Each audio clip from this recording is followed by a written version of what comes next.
Hello everyone, welcome to my YouTube channel AJ digital JK study. आज हम इस video में इंडियन पॉलिटी भारतीय राज्य व्यवस्था का भारतीय संविधान की प्रस्तावना के बारे में जानेंगे। भारतीय संविधान की प्रस्तावना। भारतीय संविधान की प्रस्तावना पंडित जवाहरलाल नेहरू द्वारा बनाए गए उद्देश्य प्रस्ताव पर आधारित है, जिसे 22 जनवरी 1947 को संविधान सभा द्वारा स्वीकार कर लिया गया था। भारतीय संविधान में प्रस्तावना का विचार संयुक्त राज्य अमेरिका के संविधान से लिया गया है और इसकी भाषा को ऑस्ट्रेलिया के संविधान से लिया गया है।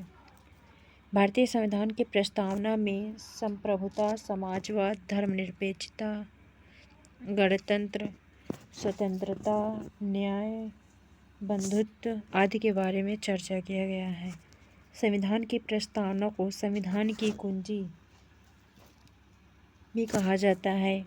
42वें संविधान संशोधन अधिनियम 1976 द्वारा इसमें समाजवादी, धर्मनिरपेक्षता और अखंडता शब्द सम्मिलित किए गए थे। संशोधित प्रस्तावना इस प्रकार है।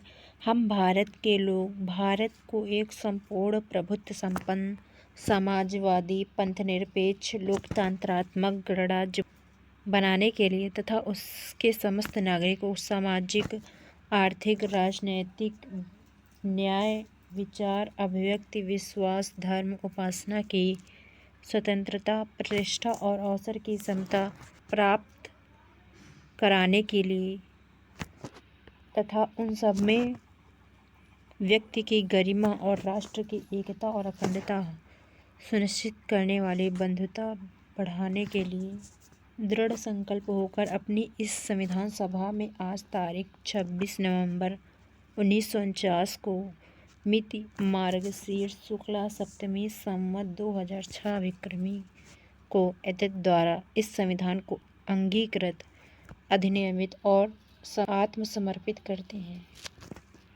प्रस्तावना के तत्व। प्रस्तावना में 4 मूल तत्व हैं। पहला है संविधान के अधिकार का स्रोत। प्रस्तावना कहती है कि संविधान के अधिकार का स्रोत भारत की जनता है। संविधान भारत के लोगों से शक्ति ग्रहित करता है, अधिग्रहित करता है। दूसरा है यह भारत की प्रकृति के बारे में बताता है कि कैसी प्रकृति है। यह घोषणा करती है कि भारत एक संप्रभु, समाजवादी, पंथनिरपेक्ष, धर्मनिरपेक्ष, लोकतांत्रिक एवं व गणतांत्रिक राज्य व्यवस्था वाला देश है।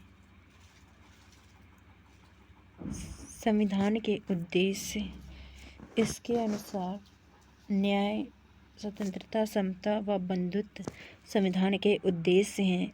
और चौथा है संविधान लागू करने की तिथि का उल्लेख प्रस्तावना में है। यह 26 नवंबर 1949 को तिथि का उल्लेख करती है। प्रस्तावना में मूल शब्द। संप्रभुता। भारत एक संप्रभु देश है। संप्रभु का अर्थ होता है कि भारत अपने आंतरिक अथवा बाहरी मामलों के निस्तारण के लिए पूर्ण स्वतंत्र है। यह न तो किसी अन्य देश पर निर्भर है और न ही किसी अन्य देश का डोमेनियम यानी किसी अन्य देश का उपनिवेश है। यह अपने अनुसार किसी भी आंतरिक या विदेशी फैसला ले सकता है। यद्यपि 1949 में भारत के राष्ट्रमंडल की सदस्यता स्वीकार करते हुए ब्रिटेन को इसका प्रमुख माना, लेकिन भारत ने यह अपनी स्वेच्छा से किया, न कि बाध्य होकर। जब चाहे इसकी सदस्यता त्याग भी सकता है। अगला है समाजवादी। समाजवादी शब्द को 1976 में 42वें संविधान संशोधन अधिनियम के द्वारा प्रस्तावना में जोड़ा गया था। इसका उद्देश्य यह है कि भारत में रह रहे सभी नागरिकों को समान अधिकार देना, जिससे किसी भी व्यक्ति को यह न लगे कि उसके प्रति समाज में भेदभाव हो रहा है। भारत में लोकतांत्रिक समाजवाद पर विश्वास रखता है लोकतांत्रिक समाजवाद एक मिश्रित अर्थव्यवस्था में विश्वास रखती है। अगला है धर्मनिरपेक्ष पंथनिरपेक्ष। धर्मनिरपेक्ष का वास्तविक अर्थ होता है किसी धर्म का न होना, अर्थात भारत राज्य का कोई धर्म नहीं होगा। भारत के लोग स्वेच्छा से कोई भी धर्म स्वीकार कर सकते हैं। धर्मनिरपेक्ष शब्द को संविधान के 1976 में 42वें संविधान संशोधन अधिनियम द्वारा प्रस्तावना में जोड़ा गया था।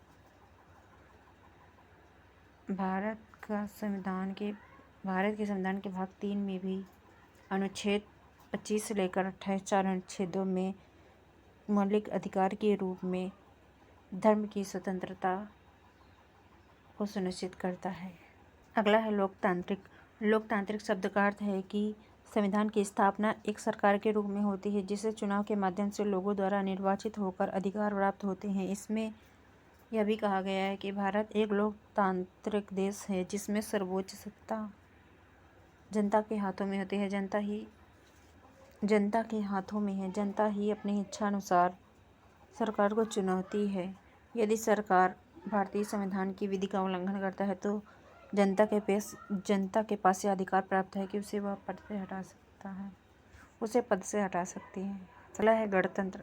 गणतंत्र या गणराज्य में राज्य की सरकार को जनता द्वारा प्रत्यक्ष या अप्रत्यक्ष रूप से चुना जाता है। एक गणतंत्र देश में राज्य का शासन राजा के हाथों में न होकर जनता के हाथों में निहित होता है और जनता अपनी इच्छा अनुसार अपने राज्य सरकार को चुनती है।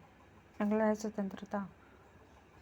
स्वतंत्रता का अर्थ है लोगों की गतिविधियों पर किसी भी प्रकार की संकटांक की अनुपस्थिति तथा एक साथ ही व्यक्ति के विकास के लिए अवसर प्रदान करना है। प्रस्तावना हर व्यक्ति के लिए मौलिक अधिकारों के जरिए अभिव्यक्ति, विश्वास, धर्म और उपासना की स्वतंत्रता सुनिश्चित करती है। इसके हनन के मामले कानून का दरवाजा खटखटाया जा सकता है। अगला है न्याय। न्याय का अर्थ होता है किसी भी पक्ष को कमजोर या मजबूत पक्ष में देखकर न्याय न देना, बल्कि जो पक्ष सत्य है उसे न्याय देना। संविधान की प्रस्तावना में शामिल है जिसमें 3 भागों में बांटा गया है: सामाजिक, राजनैतिक न्याय और आर्थिक न्याय। समता। समता का अर्थ है किसी भी वर्ग के लिए विशेष अधिकार की अनुपस्थिति और बिना किसी भेदभाव के हर व्यक्ति को समान अवसर प्रदान करना है। प्रस्तावना का महत्व। प्रस्तावना में उस आधारभूत दर्शन और राजनैतिक, धार्मिक एवं नैतिक मूल्यों का उल्लेख है जो हमारे संविधान के आधार है। इसमें संविधान सभा की महान सोच और आदर्श उल्लेखित है। संविधान सभा ने प्रस्तावना को संविधान की आत्मा माना है। भारतीय संविधान में प्रस्तावना को अंत में शामिल किया गया था। संविधान सभा के अध्यक्ष सर अलादी कृष्णस्वामी अय्यर के शब्दों में, संविधान की प्रस्तावना हमारे दीर्घकालिक सपनों का विचार है। भारतीय संविधान सभा की प्रारूप समिति के अध्यक्ष के एम मुंशी के अनुसार प्रस्तावना हमारी संप्रभु लोकतांत्रिक गणराज्य का भविष्य फल है। संविधान सभा के एक अन्य सदस्य पंडित ठाकुर दार भार्गव ने संविधान की प्रस्तावना के संदर्भ में कहा, प्रस्तावना संविधान का सबसे सम्मानित भाग है। यह संविधान की आत्मा है, संविधान की कुंजी है, संविधान का आभूषण है। अगला है, क्या प्रस्तावना में संशोधन किया जा सकता है? यह बहुत बार पूछा जाने वाला टॉपिक है। क्या प्रस्तावना में संशोधन किया जा सकता है? क्या प्रस्तावना में संविधान की धारा 368 के तहत संविधान संशोधन किया जा सकता है? यह प्रश्न पहली बार ऐतिहासिक केस केशवानंद भारतीय मामले 1973 में उठा था। बेरुवाड़े संघ मामले में उच्चतम न्यायालय ने कहा कि प्रस्तावना संविधान में निहित सामान्य प्रयोजनों को दर्शाता है और इसलिए संविधान निर्माताओं के मस्तिष्क के लिए एक कुंजी है। प्रस्तावना की विशेषता को स्वीकार करने के लिए इस उद्देश्य के बारे में व्याख्या करते हुए उच्चतम न्यायालय ने कहा कि प्रस्तावना संविधान का भाग नहीं है। यानी कि बेरूवाड़ी संघ मामले में उच्चतम न्यायालय ने यह फैसला दिया कि संविधान की प्रस्तावना संविधान का भाग नहीं है। फिर उसके बाद केशवानंद भारती मामला 1973 में आता है। इसमें उच्चतम न्यायालय ने पहली व्याख्या को स्वीकार कर दिया, यानी बेरूवाड़ी संघ मामले में किए गए पहले फैसले को अस्वीकार कर दिया और यह व्यवस्था दी कि प्रस्तावना संविधान का ही एक भाग है। यह महसूस किया कि प्रस्तावना संविधान का एक अति महत्वपूर्ण हिस्सा है और संविधान के प्रस्तावना में उल्लेखित महान विचारों को ध्यान में रखकर संविधान का अध्ययन किया जाना चाहिए। LIC ऑफ इंडिया मामले 1995 में पुनः उच्चतम न्यायालय ने व्यवस्था दी कि प्रस्तावना संविधान का आंतरिक हिस्सा है। केशवानंद भारती मामले में ही सर्वोच्च न्यायालय ने मूल ढांचा का सिद्धांत दिया तथा प्रस्तावना को संविधान का मूल ढांचा माना। संसद संविधान के मूल ढांचा में नकारात्मक संशोधन नहीं कर सकती। स्पष्टतः संसद वैसा संशोधन कर सकती है जिससे मूल ढांचा का विस्तार व मजबूतीकरण होता है। अब तक प्रस्तावना में केवल एक बार 42वां संविधान संशोधन अधिनियम 1976 के तहत संशोधित किया गया है। इसके जरिए संविधान में 3 नए शब्दों को जोड़ा गया है। शब्द हैं समाजवादी, धर्मनिरपेक्षता और अखंडता। बाद में संशोधन को वैध ठहराया गया।